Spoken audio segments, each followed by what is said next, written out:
Okay, everybody. Well, I got a white that's a 363. I just cleaned it for a lady. I adjusted it. I got it running just like it was brand spanking new. It is very, very quiet. You wouldn't believe how quiet this is. But anyway, we're going to go over it a little bit. Over here is where your thread spool's at, which is really cool because these they fold. So when you travel, you don't have to worry about breaking them off. Anyway, so you roll it from the back side, come this way, and you put it through this guy. Come down here and put it through this guy. Come this way. Make sure your foot is in the highest position so that way it will lock inside of the tension. There's a little wire here, so you want to make sure you're beyond the wire. So when you pull this way, it automatically hooks into the wire. Comes back around here, then up. And make sure this is like usually up here. So then you go through here and you make sure you put it in a little opening right there. Down this way into this little loop thing. Down into the needle here, okay? And this one has the light is right here to turn it on and everything. Your light's in here. And it does open, but it'll just blind you to death, so I'm not going to do that. This is your width. So right now I have it on 0 so I can go straight stitch. But when you want to zigzag, you want to move this over. And you just do it like with this thing here. Right now we're going to keep it at 0. And this is the center. This is your needle placement. So I like to have mine in the center. I'm a center person. Some people are one or the other. It all depends what you're doing too. If you're doing like zippers or something, you need to go this way and then go on the opposite side to help the zipper, foot and everything. This is your length here. This is your reverse button. That's what the R stands for. This one is got a rewinder here. So this is what you pull this up here and it will rewind while you're sewing. So it's just really cool. You would probably put the thread down up here and it would come this way down through here and then crisscross back this way up into the spool, and then you pop, ouch, hit my hand, but pop it this way. Sorry, I didn't mean to hit the phone, but pop it this way and then back down. But right now we're not using that. Can't believe that hurt my finger. Ow, ow, ow. But anyway, so, and this is me, Affordable Sewing Machine Care. I love taking care of people's sewing machines. This here is the feed dog control. Right now I have it on the highest so it will literally feed itself. This is on the low in case you're doing really something fluffy, and if you want to drop them to do any like appliques or anything like that, you would turn this to here. But I'm not doing any of that. I'm just basically showing you how this one sounds. You can find the presser foot here, and I'm going to let you listen to it, but it's very quiet. All metal sewing machine. They're very, very quiet.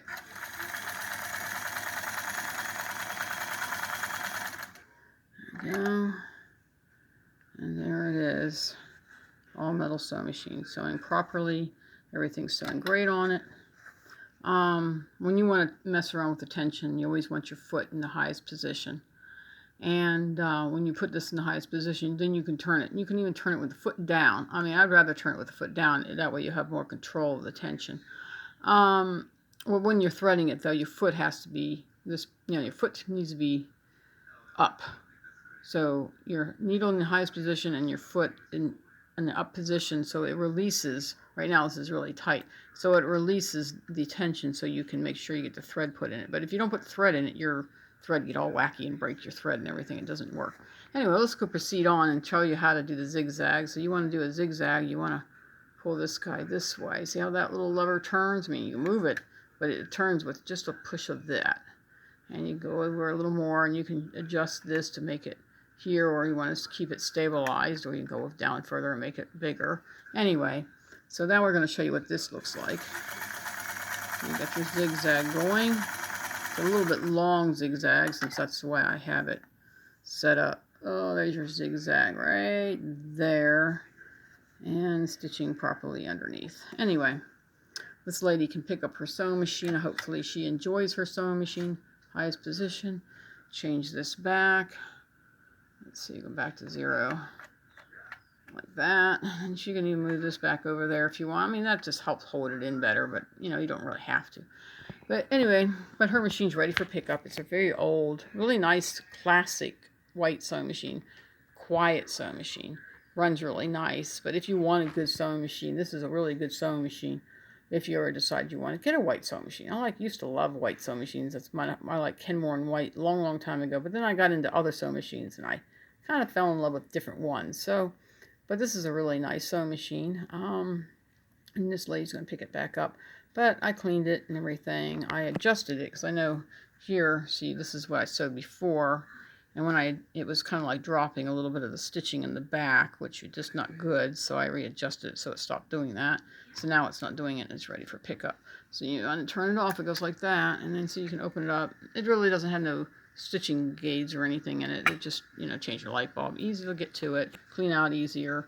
Anyway, have a blessed day. Keep following me. Yes, I've been cleaning my house. I don't know if you noticed there's no pile behind my sewing machine anymore. Any sewing machines I work on. Working on that house. Yeah, that's the way it works. Anyway, have a blessed day. Keep following me. I think I'm up at 80 now. We're trying to get to 100 people subscribe to me. Try to like my videos. I want everybody to start liking them. And you can follow me here and on Facebook group. It's Affordable Sewing Machine Care and More. If you want to follow me there. Anyway, have a blessed day, and hopefully I'll hear from you all soon. Bye.